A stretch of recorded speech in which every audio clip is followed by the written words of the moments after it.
Okay. Okay. We're going to wait maybe another minute and include some more before we begin, but we're going to begin real soon.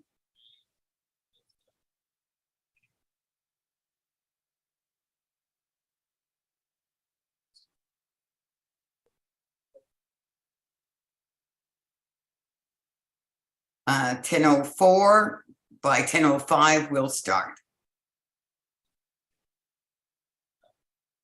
And that includes everyone coming in.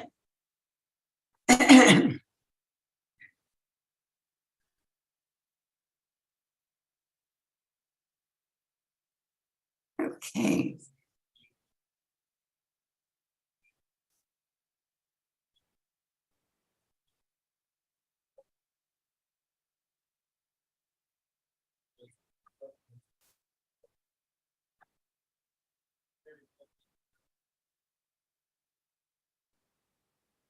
Okay, I think we're just about ready to start.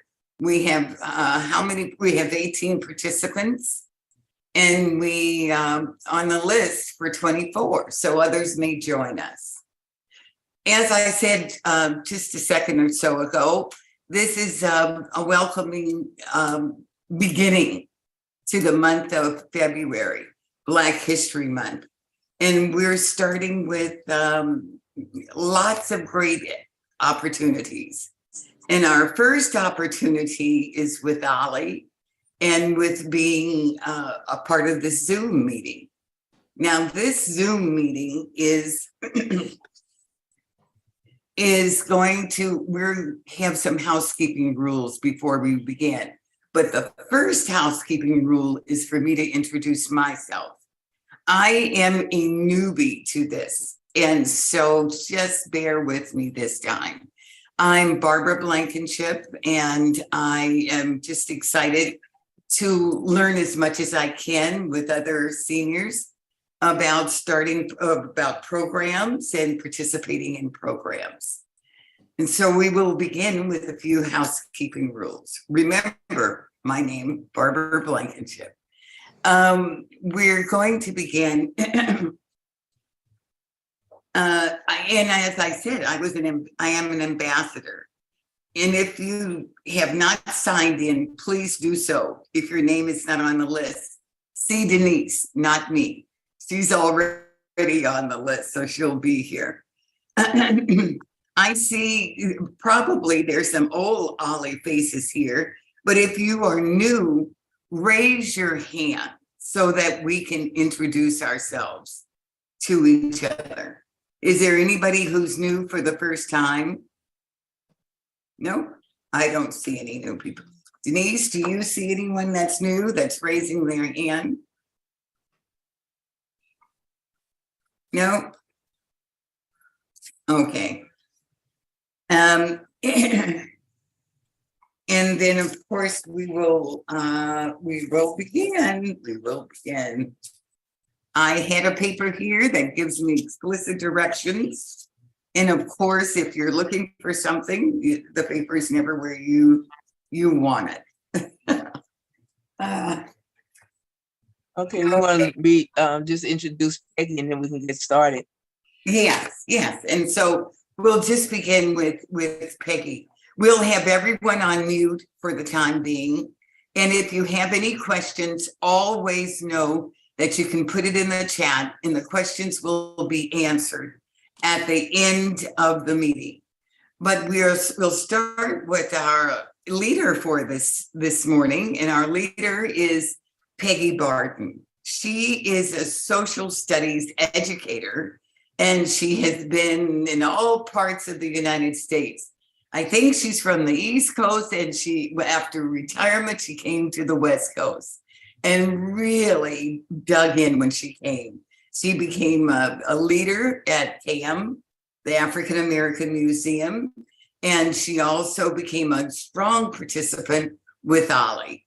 And she is going to lead us this morning with the thrill of Sugar Hill.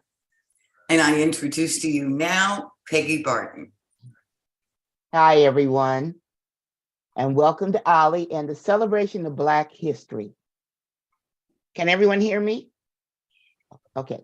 We're going to discuss the historical significance of the West Adams area in LA, also known as Sugar Hill.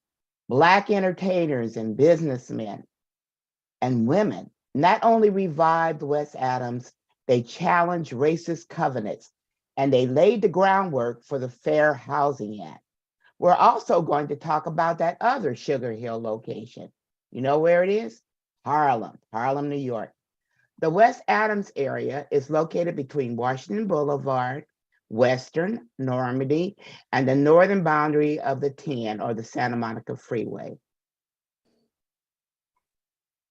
West Adams is one of the oldest neighborhoods in the city of Los Angeles, with most of its buildings erected between 1880 and 1925, including the William Andrews Clark Memorial Library.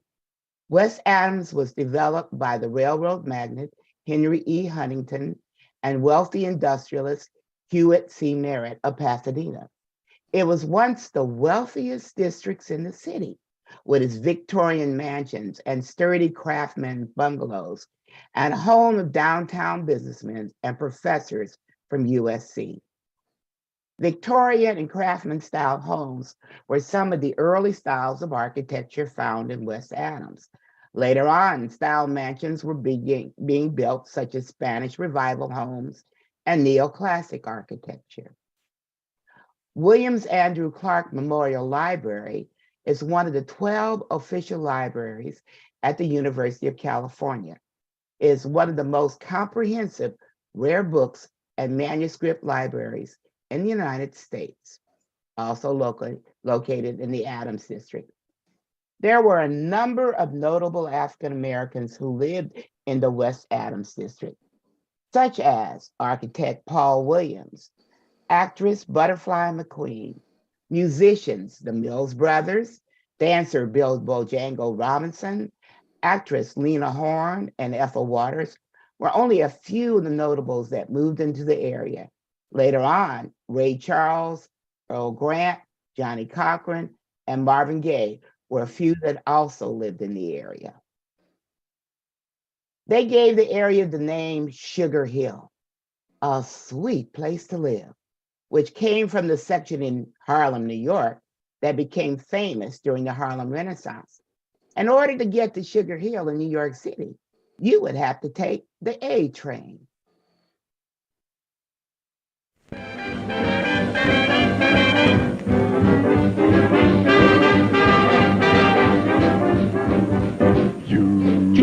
You must take the A train to go to Sugar Hill way up in Harlem. If you miss the A train, you'll find you missed the quickest way to Harlem. Hurry, get on now, it's coming. Listen to those rails are thrumming. All aboard, get on the A train. Soon you will be on Sugar Hill in Harlem. You take your baby to Harlem, you're bound to find the hall up on Sugar Hill, where everyone's having a solid ball. You board that A train, and then you ride till you dig this number, 145th Street, where all the cats meet, posing on the stroll. Pops are really in there. That's the riff that the bands all play. It's groovy, the hep cats say. Then you know that you're in Harlem. You got to get off that A train, and you will get a thrill. Yeah, if you're looking for a rhythm, you'll find it on Sugar Hill.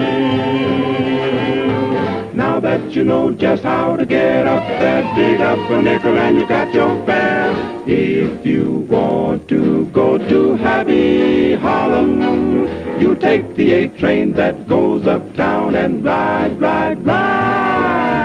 Wait until you get on Sugar Hill.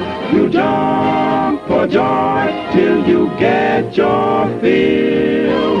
Have you got your nickel in your hand? Then hurry, don't you miss that train, oh man. Yes, you must take the A train. That A train. You make it on time. Go to Sugar Hill way up in Harlem. Better hurry, get aboard that train.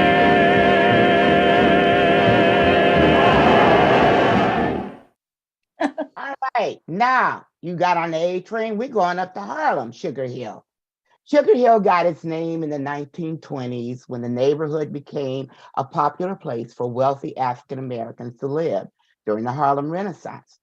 Reflected of the sweet life there, Sugar Hill featured row houses in which lived such prominent African Americans as Thurgood Marshall, Arturo Schomburg, Walter Francis White, W.E.B. Du Bois, Duke Ellington, Roy Wilkins, Cab Calloway, Adam Clayton Powell Jr., and Langston Hughes.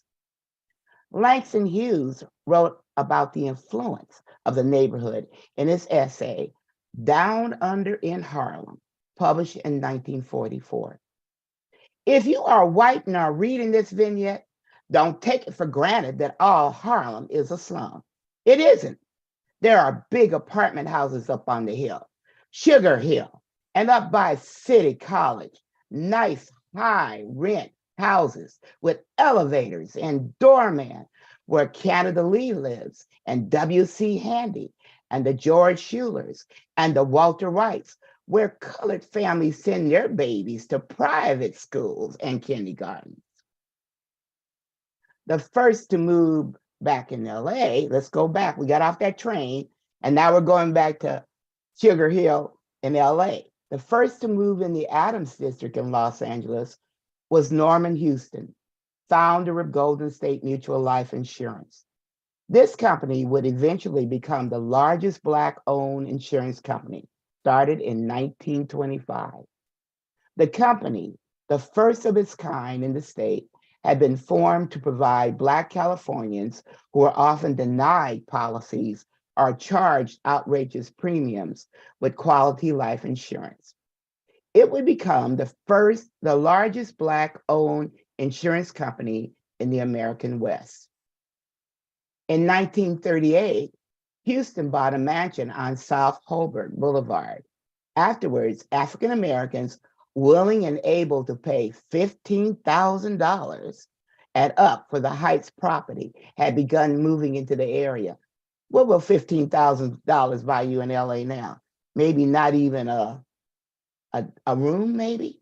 Anyway, I thought that was interesting. Doctors John and Veda Somerville were both graduates of USC Dental School. John Somerville was the first African-American man to graduate from the USC Dental School in 1907. John's wife, Veda Watson Somerville, became the first African-American woman to graduate from USC Dental School in 1918. The doctors, Somerville, and their dental office and home that was located on Harvard Boulevard. After 10 years in practice together, problems arose when many patients preferred Dr. Veda over Dr. John. Well, Dr. Veda Somerville chose marriage over her practice and left dentistry in 1930 to work towards improving civil rights in Los Angeles. Dr. Veda worked for social reform in numerous ways. In the 1940s, she helped create Stevens House, a multiracial dorm at UCLA to promote interracial understanding. After purchasing their home on Harvard, Dr. Somerville's next major business venture, besides his dental practice, was the building of the Somerville Hotel, located on Central Avenue in the heart of Los Angeles African-American community. When it opened in 1928, it was one of the most upscale Black hotels in the United States, and several African-American celebrities were among its guests.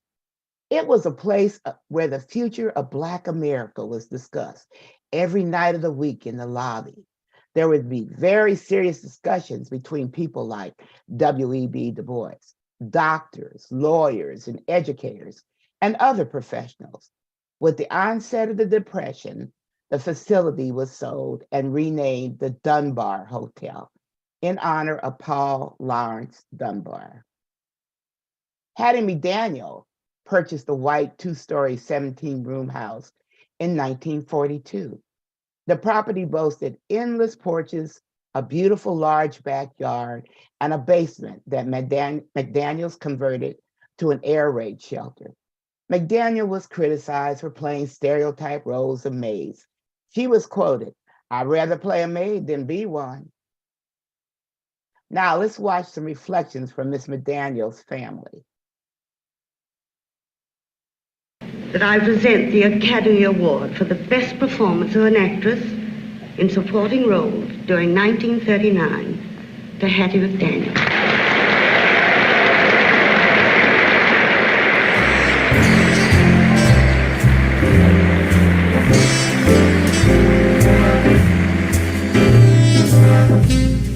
Every picture, every line that she played, it belonged to her. She knew that she was supposed to be the subservient, but if you've seen her pictures, you know that she did not ever deliver a subservient line. She always took over and it became a Hattie McDaniel picture. She had so many situations that butted her right in the face and she would just say, "Move over, I'm coming." Nothing stopped her.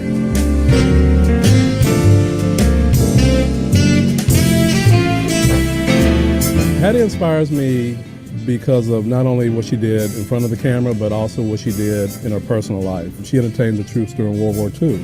She went to the Supreme Court to fight in the neighborhood where she wanted to buy a home. So she was more than just an actress. She also was instrumental in taking on things that would help, all people. So that's the inspiration that she gives to me. The house on 24th Street. When she bought that house, there was a real estate covenant that said no blacks, no Hispanics, whatever. And she said, "Bullshit. I want the house." The man who was selling the house wanted her to have it.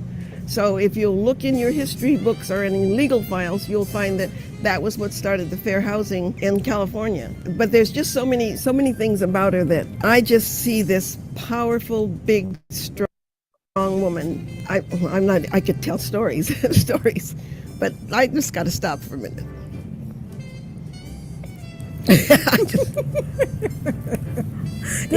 This is her and our dad speaking right now. Yeah. He's sitting on my shoulder. He's speaking.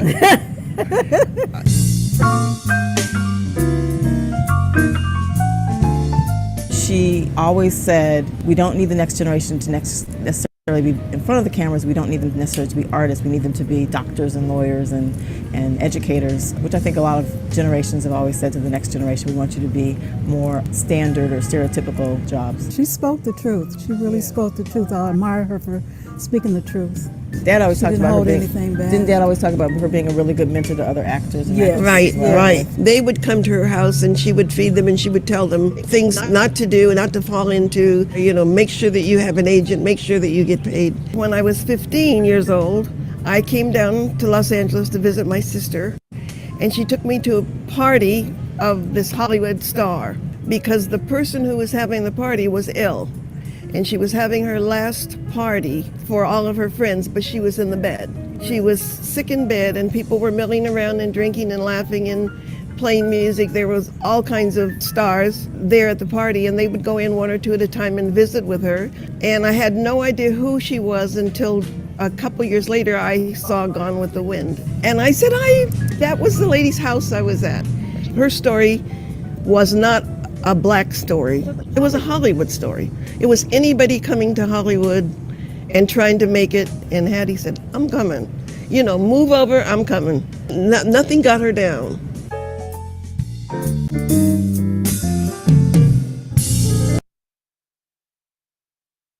McDaniel's eclectic passion and achievements were on full display. Her white grand piano, her collection of books on African American art and history. Miss McDaniel's home was known for its fabulous parties. The best of Black show business performed within the walls of 2203 South Harvard. Duke Ellington, Cab Calloway, and Count Basie all played there. Ethel Waters sang, and Butterfly McQueen did dramatic recitations. On many evenings, McDaniel herself joined in. McDaniel had a yearly Hollywood party. Everyone knew that the king of Hollywood, Clark Gable, could always be found at McDaniel's parties. Black movie actors, actresses had made enough money to buy large homes, and some were enterprising who rented out rooms Harlem style. One of these enterprising ladies' landlord was Louise Beavers, who was known for her roles as a movie maid. She was known for her roles in classic like Imitation of Life. Beaver lived in a 3-story craftsman on South Holbrook. Beaver rented out rooms to her fellow performers for extra income. She also hated to cook, leaving kitchen work to her husband, while she went to her beloved boxing matches and played poker upstairs late into the night. Guests were led upstairs to the 3rd floor where card tables were set up and where the refreshments were plentiful. There were 57 Black families living in the area in 1945. Some of the white neighbors were fine with it. Others decided to dig out a handwritten document that stated all owners had to build first-class residence at least 2 stories, costing no less than $2,000, and it had to be built no less than 35 feet from the property's primary boundary and prohibit selling or leasing homes to non-Caucasians. Hattie McDaniels was one of the homeowners who decided to test the issue in court. She would hold meetings at her home and organize 30 Black neighbors, including Beavers and Waters, to fight the case in court. Her case was heard in December 1945 by Judge Thurman Clark, and McDaniel was represented by civil rights attorney Lauren Miller, who was also the editor of the Black newspaper, the California Eagle. After hearing arguments, the judge adjourned court until the next day so he could visit the neighborhood under discussion. The Sugar Hill case in 1945, the white plaintiffs insisted that the Black West Adam residents were in violation of the law, that restricted covenants were protected under the Constitution, and that Black property owners must be required to surrender their homes immediately. Lauren Miller countered with a shocker. He immediately moved to bar any testimony by or on behalf of the plaintiffs, arguing that restricted covenant violated both the 14th Amendment, which mandated equal protection under the law, and the California State Constitution. The next morning, Judge Clark threw the case out of court. It is time that members of the Negro race are accorded, without reservations or evasion, the full rights guaranteed them under the 14th Amendment to the federal Constitution. Judges have been avoiding the real issue too long. Now, he said this back in 1945. Just think, it's still going on, and it's still an issue. The Whiffendale Club, located on West Adams Boulevard, is the oldest African-American women's club in Los Angeles. It was founded in 1945 by Mrs. Fannie Williams, an outstanding entrepreneur and recognized community leader, and Mrs. Della Williams, a philanthropist and wife of Paul Williams, the noted Los Angeles architect, and Bessie Burks, the first African-American teacher hired in LAUSD in 1918. The first meeting at the Whiffendale House was held November 21st, 1948. The women assembled a group of 50 like-minded friends. Members were selected from a cross-section of influential women who were willing to work together to build and maintain a clubhouse on a nonprofit basis with the purpose of promoting civic betterment. The ladies created a name for the club by combining the last name Williams and their 2 given names, Fannie and Della, therefore the Whiffendale House. Now, let's do an instant play on what we just learned about Sugar Hill. Let me see how much you remember. And maybe some new facts. Welcome back. Hey, picture this.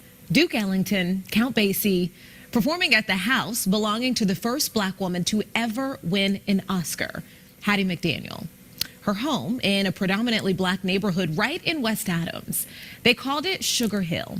But for this neighborhood to be what it was, the people there had to fight, and their fight actually helped change our nation. Just a few miles west from the heart of Los Angeles lies a story of what once was the West Adams community of Sugar Hill. They were naming it after Harlem Sugar Hill, 1920, because it was a sweet place to live. Sugar Hill holds a special place in Ivan Houston's heart. It plays a big part in his family's story. He says his grandfather, Norman Oliver Masson Houston, was the first Black person ever to buy a home in the neighborhood around 80 years ago. Soon after, a number of prominent Black business owners, doctors, lawyers, and famous actresses followed. Hattie McDaniel moved in, Louise Beavers moved in, Dr. Frank Summerfield, who owned the Dunbar Hotel on Central, moved in. My wife's grandparents, Dr. Pyram Taylor and his wife, Pearl, moved in and lived across the street from my grandfather. Ethel Waters moved in. Their white neighbors weren't happy about this, and they felt like they had a right to be upset. Racist restrictions were embedded into property deeds here and all over the United States. These were clauses written into homeowners' deeds proclaiming if they sold the property, they wouldn't sell to Black people, keeping them all from the integration they didn't want. My home right now in Silver Lake, built in 1926, it has that clause in its deed. But by then, when we bought it, it's unlawful now. The white homeowners sued the Black homeowners, claiming it was illegal for them to be there. In response, the Black homeowners banded together, creating the West Adams Neighborhood Protective Association. To talk about it, to hire a lawyer to do this. And they did. You see what the dues were? Yeah. $1.50, 50 cents. But it was enough. Houston and his wife found a written record of all the members from 1943 through 1947.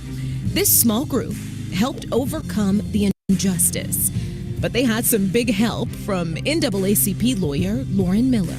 He was just that type of lawyer that would take this cause on because even he knew it was wrong. Miller argued the racist covenants violated the 14th Amendment, which guaranteed his clients equal protection under the law.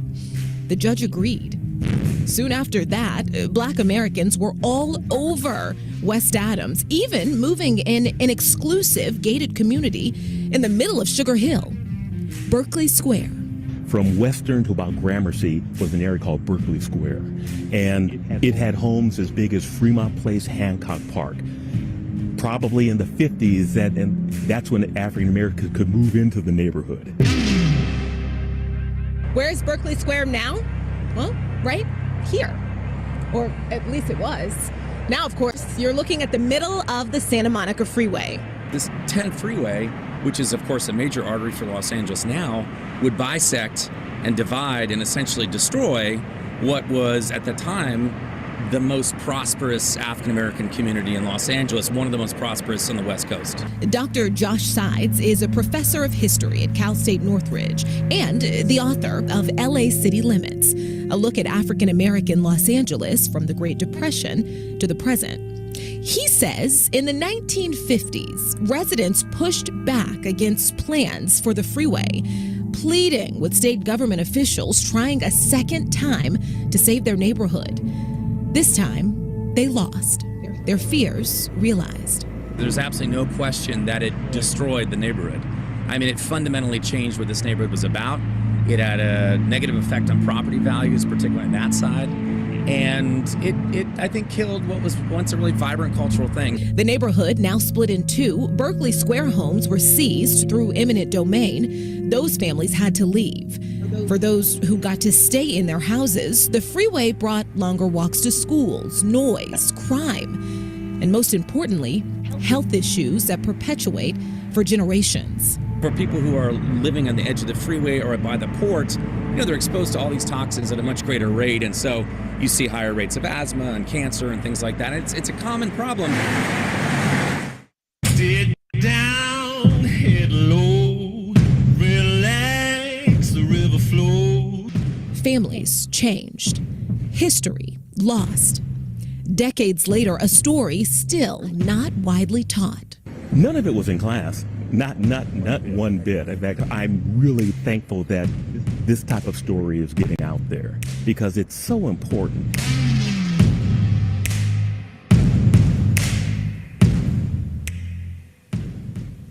So lucky that Ivan spoke to me. The Sugar Hill case actually helped lay the groundwork for the Supreme Court decision back in 1948, Shelley v. Kramer. At that point, that decision, the High Court struck down racially restrictive housing covenants on the grounds that they are unconstitutional, leading to, me being able to live in the neighborhood I live in today. Lauren Miller argued that case also before the High Court with the man, Samada, that you are likely familiar with, Thurgood Marshall.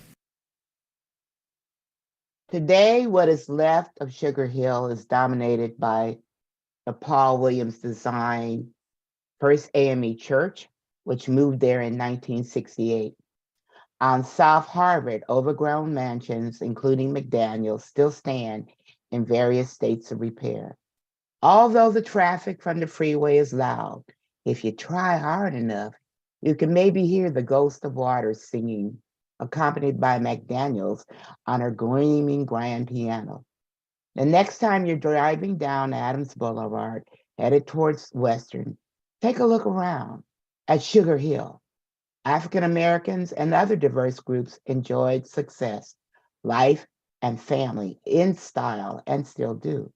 The West Adams area is a significant part of the Los Angeles African American history and stands as an example of how far we've come as a people and what we have accomplished.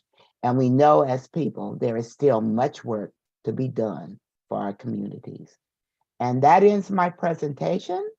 So I hope you enjoyed it. And if there are questions and all, we will move to that part, okay?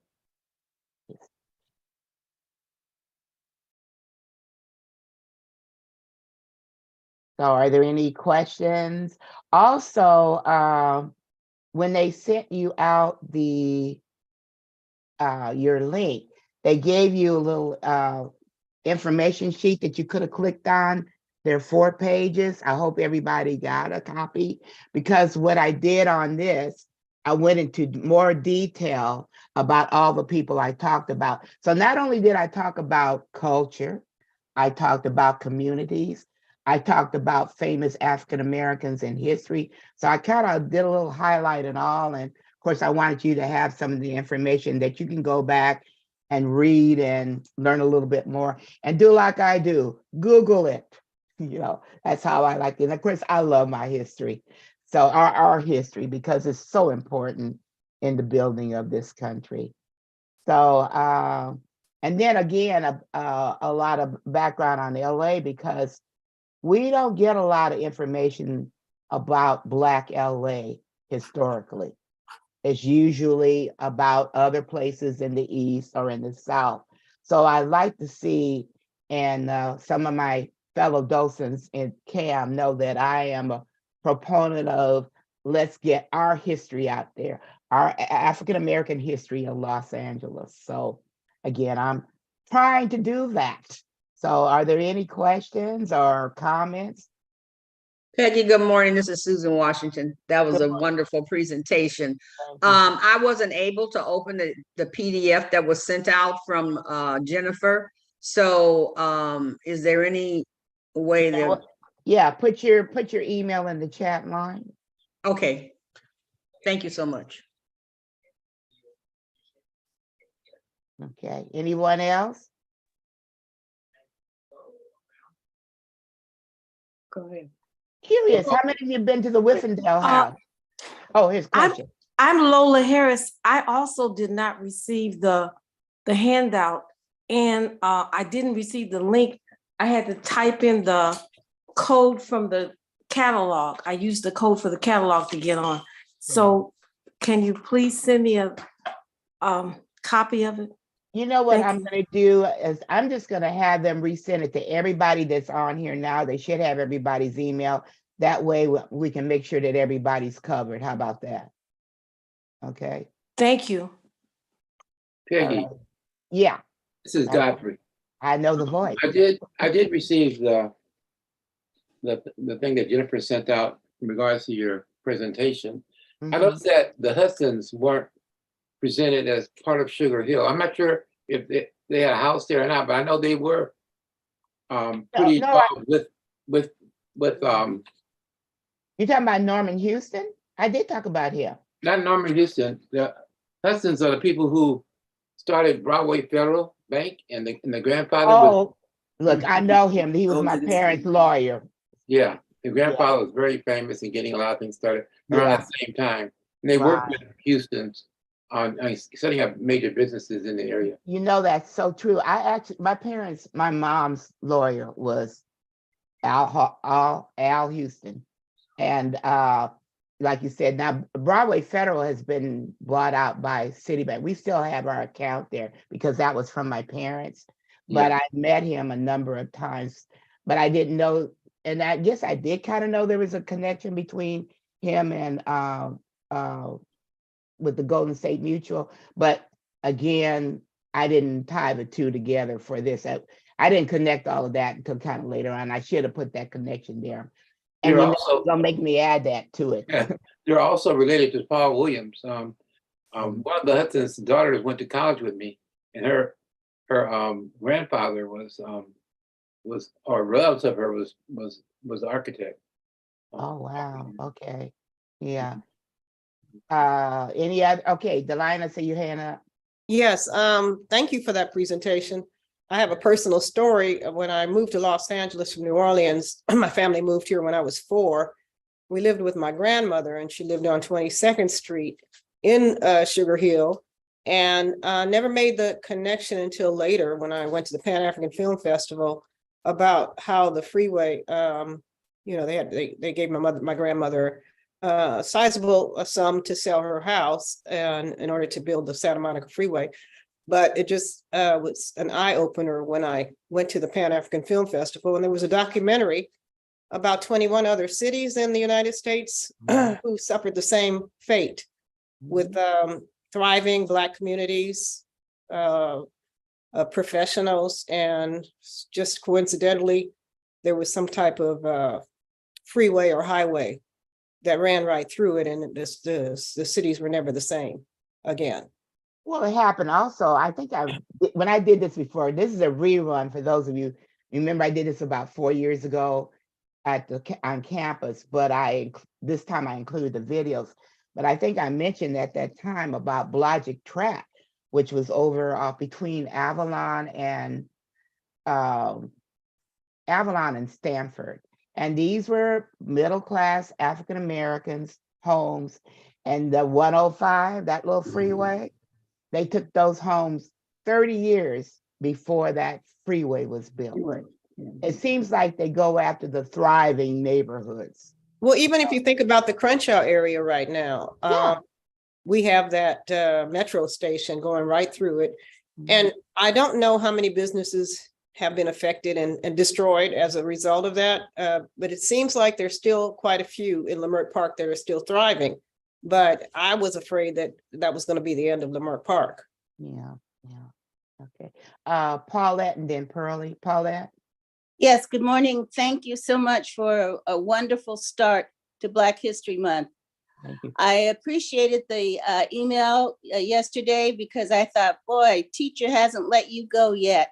So to send us information to be prepared for your presentation was right on. It really took me back a long time, and I appreciate all the effort you put in your presentations. And I'm overwhelmed. I mean, I had a teeny weeny bit of information. Being from San Diego, I should have had more, that close. But Freeway 805 came close to my parents' home. And so I don't know that it's not on purpose that this has happened in so many cities across the country. And now what they're doing with books and just trying to erase us, it's just not going to happen. You know, we refuse to go invisible. And thank you again. It was really a very, very uplifting and educational program today. Thank you. Thank you, Paulette. Okay, Pearlie. Yes, I just want to say that on behalf of Sammy, who just thoroughly enjoyed it. She's a history buff like you, Peggy. Okay. And she just grinning when all the information. She knows this stuff, and she's our historian for the family. But just looking forward to the others that you've got, the other series. Thank you so much. Thank you, Pearlie. Thank you. Yeah. Any other comments or statements, Barbara? Yes, I was excited about this presentation because of the Whiffadel. In March, I went to the Whiffadel and it is exquisite still. And so I can imagine how it was in the 40s and 50s when it was bustling. But the grounds are expansive and well maintained. The house is immaculate and you get such a sense of bygone days. It's worth it for anyone to go. I went to a reception there. And so there are still receptions being held there. And I was delighted and I brought my grandkids and I intend to go back with them because I want them to see it again. And so this was right on for me to hear this. Well, when I was doing my research on the Whiffadel, I've been, in fact, Shirley, Delina's sister-in-law had her big birthday party there and realized how beautiful the grounds are. Yes. But, I was in shock to know that how it got its name. I had never known that before. Yeah. I started, like I said, Google it, you guys, Google anything you want to know, Google it. But anyway, and then that fact that one of them was Paul Williams' wife. So I thought that was really interesting too. Edna, excuse me 1 second. I also had my retirement party combined with my mother and father's. They were born on the same day, 1 year apart. I had their birthday party and my retirement party there. I can't remember which year it was. No, 2014. Yeah. Edna Briggs. Okay. Thank you, Ms. Barton, for your presentation. It was really quite interesting. I jumped on this when I saw this on Ollie's schedule. My mother's youngest sister owned a house at 2286 West 23rd Street at the time of her death. That's it's south of the 10 freeway, north of Adams and west of Western. And when she died in 2006, we discovered that she had willed her house to a couple of my siblings and who didn't live in the state. And so I was involved in helping them clear the house to get it ready for sale and all. And my aunt always swore that Louis Armstrong and his family had lived in her house at one time, but the realtor could never determine this. And I never bothered to try to, go through and research that out through the assessor's office or anything. And I was wondering whether or not you, in your research and researching, the people who live there, did Louis Armstrong come up as? No. Well, I mean, again, there's so much information out. And I'm not saying that he didn't, but I would check that out, especially since it was in your family. You could, like you said, go to the public records and just backtrack who were the former owners of the house. Yeah. Well, it would be worth looking into. That's history. Yeah, during the time of her death, and we were clearing out her house, there were neighbors who came down. And a couple of them said that they did know Mr. Armstrong and his family. They were children when he lived there. And one guy said his father was a musician who, this was a white guy, and his father would perform with Louis Armstrong from time to time. So there's the folklore part, but we just never, no one was interested in doing the other research to determine whether or not. But I think that's important because wherever we can connect, especially a family member, our history is being lost. I mean, it's being lost by law now. You see what's happening down in Florida. And with the AP Black History class that they don't want. But it's important for us to keep whatever parts we know, even if it's a small segment about home ownership. Find out so you can pass that down. That's a legacy. And we don't need our history. This is why we don't have it out there. And now they're trying to destroy books. So it's important on us to keep it going. And now you're going to make, I just wrote it down. I'm going to find out, okay? Louis Armstrong. I'm going to check it out. I did put my email in the chat, so, and a message, so you. Oh, okay, great. Okay. I see Godfrey, then Pearlie, or Elaine. Elaine, it's time. Okay, once again, thank you, Pearlie. I mean, not Pearlie, but Peggy, but I, agree with everyone and all the comments. And, it's really kind of sad because as far as I know, in LA, LAUSD, this type of information isn't taught about Los Angeles. And it's not because it's part of the history of the city. And it's, not only for us, but for everybody. And, we get little bits of what they want us to know. Mm-hmm. And therefore, what happens is, it's so many years later that people like the doctor find out that, something about her family in relationship to that area. You find out later, and a lot of times you're not able to get all the information because it's been, it's gone. The people are gone on and the information is, disappears. So, is, this is really important, and to, like you said, to be passed down.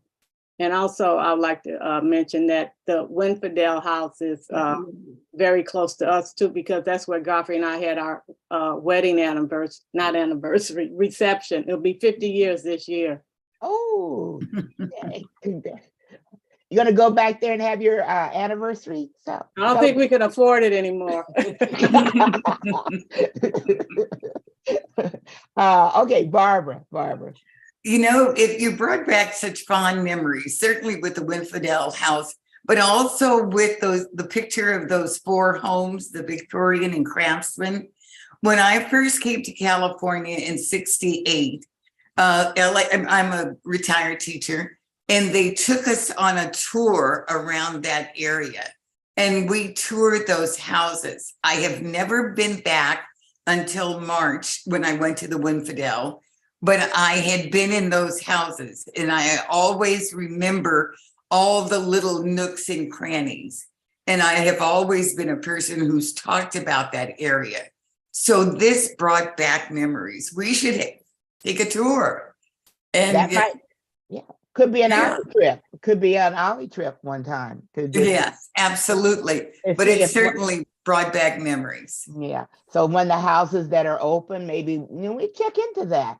Right now, you all, I'm back at work, so I can't do it. So you all have to do it, okay? And what you were talking about, the kids learning, I'm back to teaching. Tutoring after school has been interesting. And you know what I'm going to teach, don't you? I'm supposed to be teaching them ABCs, but it's going to be a little of us in there, I'm promising. And anybody can fuss all they want to because I'm going to do it. Okay, Jerry. Hi, Jerry. Unmute yourself. Okay, hi, and Peggy, thank you. This was a wonderful presentation. It's an honor having you as a colleague at the California African American Museum as a docent. You always bring history, and you always bring it with such passion. And I just want to thank you for extending the invitation to me to attend today. It was wonderful. Thank you. I'm so glad you could join us, Jerry. Thank you. Okay, Barbara. Okay, now what we're going to do is I think Denise should be on. Yeah, I'm here. Barbara, hold on a second. I think Fawn has something to say. Fawn, are you there? Yeah, I'm here. Okay. I just wanted to make sure everybody know the Zoom links for all Zoom classes are in the catalog and on the calendar. Also, Jennifer is on here too. That's our student assistant. She has emailed everybody that was registered as from the registration office, the information that Peggy sent yesterday. And she has reminded people of the classes. So if it might be that you are not checking your Toro or my CSUDH email, the information sent for classes, she goes to PeopleSoft and sends out it does a email blast to everybody in the class. So everybody that was registered through registration received all of that information through Jennifer. And if you haven't received the information and feel that and don't see a Zoom link, you can always call the OLLI office. We have updated her hours that she'll be there answering the phone. And I'm sorry, Susan, you can open the stuff that you got. I don't know what happened with that. But I believe everybody that was registered as of yesterday, as long as the registration had input it, everybody received an email. And let's see, Jennifer, how is that? Is there anything that you want to share so that they know? I would just like to say that I received a couple calls from people saying that they either didn't receive the email or that they couldn't find the Zoom link. If by any chance you didn't receive an email, you can always call me just so I can update your email address, just in case if the email that I'm sending emails to is not the one that you're able to receive your emails through. And also you can always go to the OLLI website. If you scroll down to where the calendar is and you click on this class, the Zoom link is always going to be available there. So I'm always here. If you guys have any questions regarding the class, or if you guys want to update your email addresses, just because I know a few people don't really check their Toro mails. So just give me a call and let me know what email is the one that best works for everyone. Okay. Thank you, Jennifer. Peggy, there's one person you missed on she had her hand up for like the last, I don't know, 15 minutes. Esther Bohannon. Oh, okay. I didn't see it. Esther? Yes, good morning, Peggy. Thank you for an excellent presentation. Just to piggyback, growing up here, we've seen the extension also of the 110, because at one point it only came to Imperial. We were caught in that. My family was caught in that because they paid for they took our house. So we moved elsewhere, but that 10 was extended all the way out. 110 was extended. Also, I believe, Godfrey, that was Claude Hudson. Claude Hudson, yeah, Claude Hudson. Yeah. That was over the Broadway Federal, which is now City. His son's name Paul Hudson. Yeah. But anyway, yeah, they wherever we were here doing well, somehow or another, they had to come in. They didn't burn us physically, but they burnt us other ways by taking our pieces of property. You remember they did that in Santa Monica? Remember the one when I did it on the Inkwell? Oh yes, they did. And they built the areas that was over there off of Washington and Pico. Those little they had like little resort houses, and they actually took pictures of them burning it down. Eminent domain. Eminent domain, yeah. We've been caught into that. Thank you very much, Peggy. It was very enlightening. I enjoyed every bit of it. Yes, thank you. I'm glad you did. Yeah. Any other questions or comments? I want to thank Esther for losing her house. That's how my father got the job of building the 110. Over you, Godfrey. I so bad.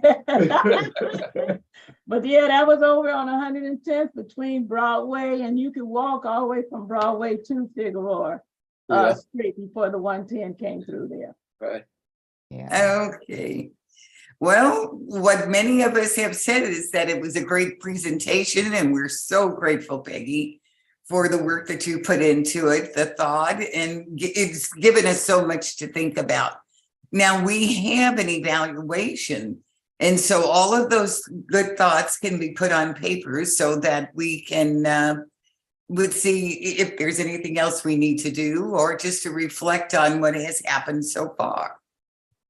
Okay, if you can, just take about 5 minutes. I'll put the evaluation in the chat and click it on and fill out the evaluation for this class. And once again, thank you to Peggy, who is a great facilitator. Yeah. And bringing much interesting things. And then that'll be it. We'll hang on a little while so that you can get on to the, do your evaluation.